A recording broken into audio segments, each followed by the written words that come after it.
बिस्मिल्लाहिर्रहमानिर्रहीम। आपकी कीमत क्या है, इस उन्वान से चंद मारूज़ात पेश करनी है और इसके लिए सर फहरिस्त जनाब अमीरुल मोमिनीन के हिकमत भरे जुमलात में से हिकमत नंबर 80। जनाब अमीर अलैहिस्सलाम फरमाते हैं कि हर शख्स की कीमत वही होती है जो शय उसको अच्छी लगती है या जो उसका हुनर होता है या जिस पर वो एहसान करता है, जितना वो एहसान करता है।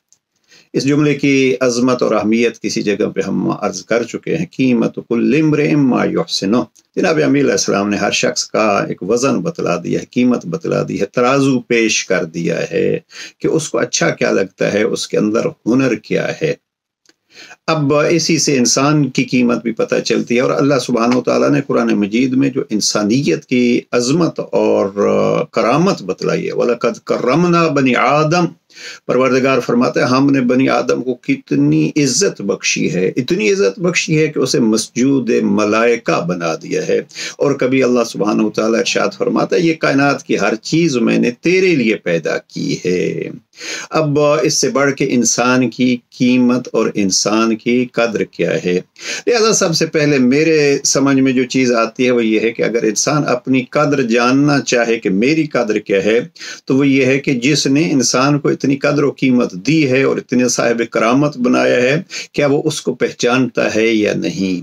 अब जिसने इतनी अजमतें दी हैं इंसान उसी को भूल जाए तो ये उसकी बेकदरी होगी और ये उसकी कीमत का अपना ही गिराव होगा और उसने गोया अपनी कीमत खुद गिराई है। अब अल्लाह सुब्हानहू तआला ने जब इंसान को इतनी कीमत और इतनी अजमत बख्शी है तो दूसरा काम जो है उस ज़ात ग्रामी को पहचानने के बाद अब मुझे भी उसने इज्जत दी है, दूसरे को भी इज्जत दी है, तो मैं समझता हूँ कि दूसरा मरहला ये होना चाहिए कि हम उस इंसानियत को अहमियत दें। कितनी अहमियत हम देते हैं, कितने हम उसका एहतराम करते हैं, अल्लाह ने जो उसको इज्जत दी है उसका कितना ख्याल रखते हैं, इसी से हमें अपनी कीमत भी मालूम हो जाएगी। वैसे जनाब अमीरुल मोमिनीन ने एक जगह पे नहजुल बलागा के खुतबा नंबर 190 में जनाब इमाम फरमाते हैं कि देखो तुमने इताअत के बंधनों से अपने हाथों को छुड़ा लिया और ज़माने जहलियत के तौर तरीकों से अपने गिर्द खींचे हुए हसार में रख न डाल दिया।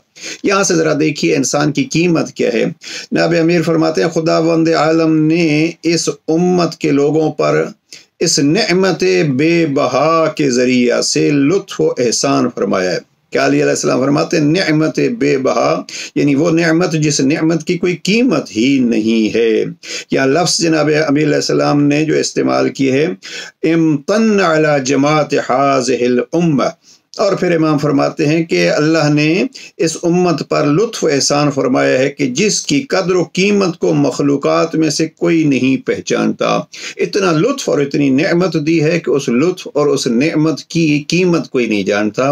अब अली अलैहिस्सलाम जिस नेमत को बेबहा कह रहे हैं और फरमा रहे हैं कद्र व कीमत कोई मखलूक जान नहीं सकती, अब वो क्या है ज़रा तवज्जो फरमाइए कि वो नेमत क्या हो सकती है। वो दो उन्वान ज़हन में रहें, या रब की पहचान या जिस इंसान को रब ने इज्जत व अज़मत व करामत बख्शी है उसके साथ एहसान। अगले जुमले हैं जिसके लिए आपको ज़हमत दी है खुतबा 190 के जुमलात। जनाब अमीर अलैहिस्सलाम फरमाते हैं क्योंकि वो हर ठहराई हुई कीमत से गरातर और हर शर्फ व बुलंदी से बालातर है। वो क्या है फिर जनाब अमीर अलैहिस्सलाम ने उधर फरमाते हैं कि उसकी कदर व कीमत नहीं कोई जान सकता और हर शर्फ व बुलंदी से बालातर है। वो क्या है, वो कीमती चीज़ जनाब अमीर अलैहिस्सलाम ने जो बयान की है, जनाब अमीर अलैहिस्सलाम ने लफ्ज़ कीमत इस्तेमाल किया है और वो ये कि उनके दरमियान उनसो यकजहती का राबता कायम किया है कि जिसके साए में वो मंजिल करते हैं और जिसके किनारे आतिफत में वो पनाह लेते हैं। वो बेबहा कीमत और हर बंदा जिसकी कीमत को नहीं जान सकता वो नेमत क्या है। जनाब अमीर अलैहिस्सलाम ने गोया कुरान मजीद के इन अल्फाज की अपने लफ्ज़ों में तशरीह की है और तफसीर की है। हब्ल हाज़िहिल उल्फ़ा, कि अल्लाह ने इंसानों में उल्फत पैदा कर दी है। बिल्कुल अगर आप सूरह आल इमरान की आयत नंबर 103 को देखें, वहां अल्लाह सुब्हानहू तआला ने पैगंबर अकरम की आमद पर एहसान जितलाया है और वहां लफ्ज़ है अल्लाह बैन कुलूबिकुम, अल्लाह सुब्हानहू तआला ने आपके दिलों में मोहब्बत रख दी है। अब ये मोहब्बत और ये उल्फत انس و یکجہتی ترجمہ کیا ہے مفتی جعفر حسین مرحوم نے۔ یہ انس و یکجہتی ایک نعمت ہے، اور اسی نعمت کو کتنا کوئی سنبھال کے رکھتا ہے، اس کو ہی انسان اپنے لیے ترازو بنا سکتا ہے کہ میری قیمت کیا قرار پائی ہے۔ بڑے خوبصورت جملات فرمائے ہیں علامہ جواد مغنیہ مرحوم نے۔ وہ فرماتے ہیں کہ انسان بعض اوقات سوچتا ہے کہ معاشرے میں میری قیمت جو ہے وہ میرے نام کی وجہ سے، میرے نسب، میرے منصب، میرے لقب، میرے مال، میری ڈگری اور ان چیزوں کی وجہ سے ہے، لیکن حقیقت یہ ہے کہ یہ اگر مقام ہے تو جناب امیر علیہ السلام کے فرمان کے مطابق جو قرآن کی تفسیر کی ہے وہ یہ ہے کہ انسانیت کی الفت و محبت کا آپ کتنا خیال رکھتے ہیں۔ اگر آپ انسانیت کو اپنے سے بہتر سمجھتے ہیں تو یہی آپ کی بہتر قیمت ہے۔ پروردگار ہمیں قیمت انسان جاننے، اس لیے کہ بڑا مشہور ایک فرمان ہے جناب امیر علیہ السلام کا، کفا بالمرء جہلا ان لا یعرف قدرہ، کسی شخص کے لیے اتنی جہالت کے لیے کافی ہے کہ وہ اپنی قدر و قیمت ہی نہ جانے۔ تو قدر قیمت ایک اس ذات کی پہچان جس نے ہمیں کرامت بخشی ہے، اور ایک اس انسان کی طرفداری اور انسان کے ساتھ احسان جس کو اللہ سبحانہ وتعالی نے فرمایا الف بین قلوبکم، رب نے یہ آپ کو نعمت عطا فرمائی ہے۔ السلام علیکم ورحمۃ اللہ۔